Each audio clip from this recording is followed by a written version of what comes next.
নোয়াখালী, চাঁদপুর, কুমিল্লার এবং চিটাং রেল লাইনের সংযুক্ত লাকসাম, এখানে হলো মিনি ক্যান্টনমেন্ট। এখানে ট্রেনের থেকে দৌড়া দৌড়া মেয়েদেরকে নিয়ে যেত ক্যান্টনমেন্টে, 3A সিগারেট ফ্যাক্টরিতে। সেখানে যেগুলার এদেরকে অত্যাচার করতো, অনেকেরে মাইরা ফেলতো, অনেকেরে এখানে ব্রিটিশ বাংকারে আইনা উলঙ্গ অবস্থায়, যেন তারা ফাঁস দিতে না পারে, আত্মহত্যা না করতে পারে, এই অবস্থায় আমরা পাইছি। অনেক যুদ্ধ হয়েছে, সেটার নেতৃত্বে আমি ছিলাম। গইয়ারবাঙ্গা একটা ফাইট হয়, সেই ফাইট পাঞ্জাবিরা লাকসাম সিগারেট ফ্যাক্টরি থেকে মুভ করে গইয়ারবাঙ্গার দিকে আমরা খবর পাই। সেইখানে আমার প্লাটুন সহ আমরা এখানে তাদেরকে এম্বুশ করি। সেইখানে আমাদের ৬০ জন মুক্তিযোদ্ধা শহীদ হন: মনোরঞ্জন, দেলোয়ার হোসেন, মনির এবং মুখলেস।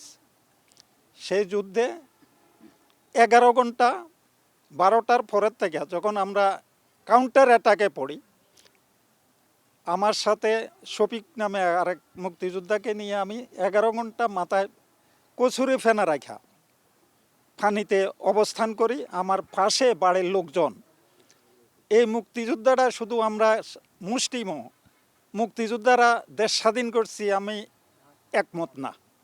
তার কারণ এই দেশের সর্বসাধারণ জনগণ যদি সহযোগিতা না করত, তারা আশ্রয় প্রশ্রয় না দিত, আমাদেরকে খাওয়া রাস্তাঘাট না দেখাইতো, এই দেশ স্বাধীন করতে পারতাম না। আমরা অল্প সংখ্যক মুক্তিযোদ্ধা দ্বারা এই দেশ স্বাধীন হতো না। তো সেই যুদ্ধ পরবর্তীতে যখন আমরা ওই যে ইন্ডিয়ান গুরকা রেজিমেন্ট সহ আমরা লাকসাম অ্যাটাক করি 8 তারিখে, তখন আমরা ফ্রন্ট লাইনে ছিলাম। 10 তারিখে যখন আমরা ভোর রাত্রে সিগারেট ফ্যাক্টরিতে, 3A cigarette factory mini cantonment যেটা লাকসাম, এইখানে মূলত বিভিন্ন এলাকার নারী পুরুষ নির্বিশেষে সাধারণ জনগণকে এখানে আনতো, আইনা এখানে টর্চার করতো, মহিলাদেরকে নির্যাতন করত। এইখানে একটা ব্রিটিশ আমলের বাংকার ছিল।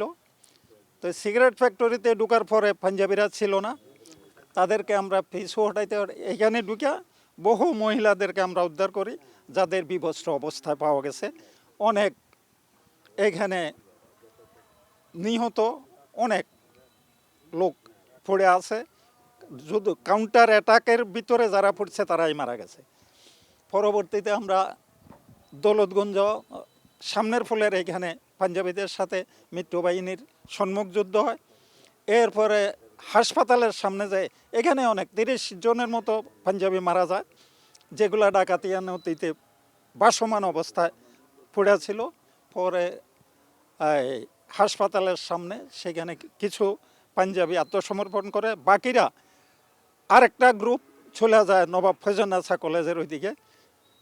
সেখানে মিত্রবাহিনী মুক্তিবাহিনী সেখানে সম্মুখ যুদ্ধে, সেখানে তাদেরকে আত্মসমর্পণ করানোর পরে আমরা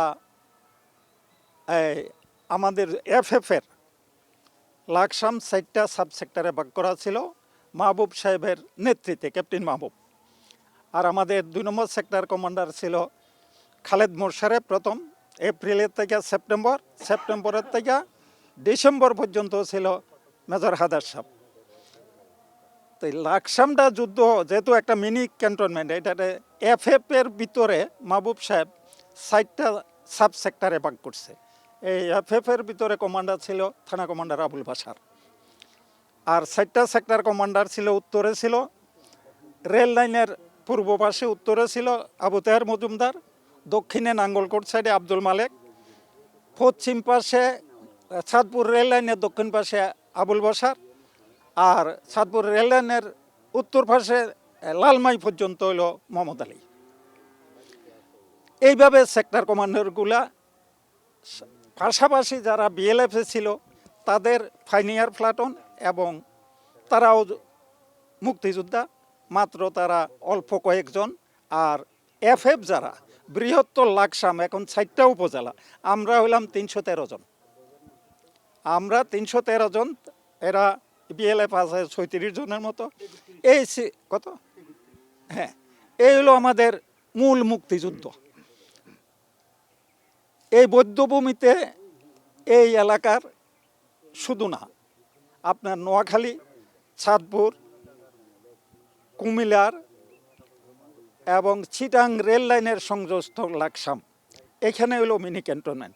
এখানে ট্রেনের থেকে দৌড়া দৌড়া মেয়েদেরকে নিয়ে যেত ক্যান্টনমেন্টে, 3A সিগারেট ফ্যাক্টরিতে।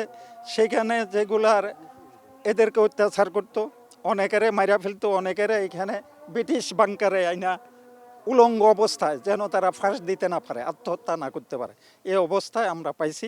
আমাদের কোনো স্মৃতিচিহ্ন লাকসামে নাই এই বৌদ্ধভূমি ছাড়া। এই বৌদ্ধভূমি যদি সংস্কার করা এইখানে আরও উন্নত মানের সার্বক্ষণিক জনসাধারণের জন্য উন্মুক্ত করা হয়, আমাদের প্রত্যাশা এগুলা সংস্কার করা। আর সবচেয়ে দুঃখের ব্যাপার হলো এই বিগত 54-55 বছরে সেই 313 জন 71 জন মুক্তিযোদ্ধা নাই। পর্যায়ক্রমে দলীয় এবং মুক্তিযোদ্ধাদের দালালির কারণে এখন লাকসামে 200-র মতো মুক্তিযোদ্ধা, ভুয়া মুক্তিযোদ্ধা আছে 67 জন। এই দুঃখ কার কাছে বলি? তার কারণ এরা যুদ্ধ করে নাই, দেশ স্বাধীনের পরে অনেকের জন্ম হয়েছে, কিন্তু দলীয় প্রভাব খাটাইয়া বিভিন্ন সময় এই মুক্তিযোদ্ধারা হয়েছে। যেহেতু আমরা নতুন কমান্ড হয়েছে, আমরা আশা করব নতুন মুক্তিযোদ্ধা মন্ত্রণালয় জামুকার কাছে যে ভুয়া মুক্তিযোদ্ধাদেরকে বাছাই করিয়া এদেরকে বাদ দেওয়া হোক এবং মুক্তিযুদ্ধের সঠিক ইতিহাস লিপিবদ্ধ করা হোক।